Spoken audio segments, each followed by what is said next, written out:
But really enjoyed my duty there.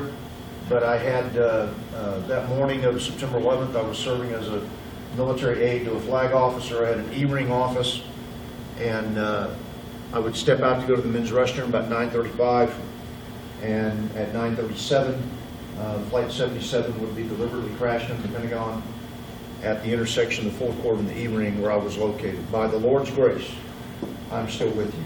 I'm the only survivor in the E-ring at the crash site. I was a 60% total body burn. Spent 3 months in the burn center, which was frankly short. The Lord conducted a lot of miracles in that time frame, but my medical care would take 4 years. From the time of my injury, September 11th, to being completely done would be till September of 05. That's why I'm, my skin's grafted. I mean, there's fake ears, eye sockets have been restructured, thumbs are reconstructed, a number of things. And I stand before you as a guy that I don't think I look too bad for a guy got run over by 757. By Lord's grace, He's given me the opportunity to serve. Here's the reason I wanted you to hear that bio. It's not because of the street credibility of being a veteran. Those battles that we have fought, or my deployments, were all about a temporary problem, maybe a long-term problem, but beginning the solution to that problem. This is a bigger battle. Look, it is not as lethal as hunting T-72 tanks in the first Gulf War. Your war was a whole lot more personal. I mean, I was one of the first casualties in it, but when you're clearing buildings in Fallujah, that's a lot more personal than tank-on-tank battles out in the deserts of Iraq and Kuwait. This battle for me is personal because I'm about to have my first grandson. I'm 56 years old.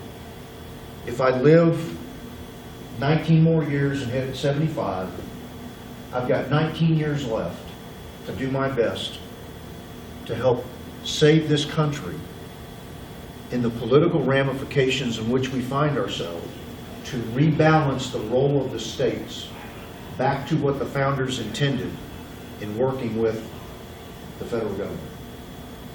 That's how important this battle is to me. That's why I'm here in Wyoming at my own cost to visit with y'all. This is George Mason. He is the father of the revolution. And he said something that's very prescient and why we're here and why Convention of States is doing what it's doing. This is what he said. He said, "No free government nor the blessings of liberty can be preserved to any people but by a frequent recurrence to fundamental principles.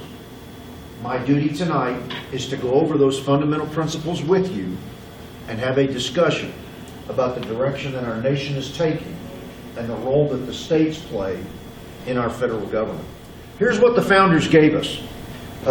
Originally, the 13 states that are now sovereign, independent states, but only in a collection of a military coalition, have now won the Revolutionary War.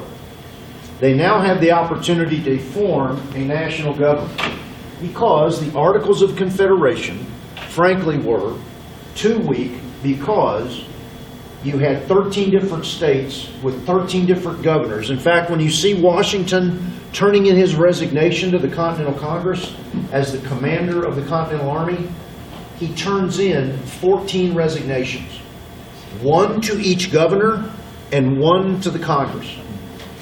So what you see happen is the states gather together. These are the original 13 states. They gather together and create the federal government. Now, Rhode Island is yellow because they do not participate in the original Constitutional Convention of 1787. They do not participate in it, they don't send delegates. But in that convention, the original 13 states treat the federal government as the subcontractor that it is. The creation is never greater than the creator. The 13 states created the federal government gave it its duties in Article 1, Section 8, and Madison and Federalist 48 56 tells us that the federal government's duties are few and defined, but that the states' duties are broad and general. The states collectively created the federal government.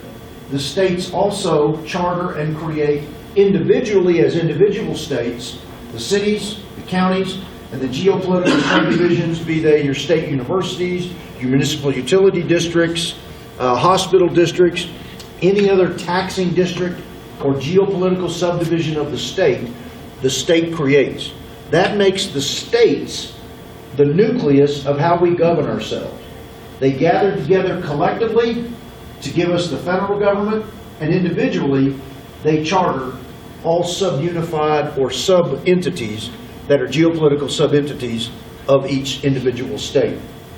So the bottom line that you need to know is that with the states having created the federal government, and that the federal government as a creation of the collective power of the states, the federal government is not greater than the collective power of the states. It is the subcontractor to the state's will to go do those functions in Article 1, Section 8 that it was defined to go do.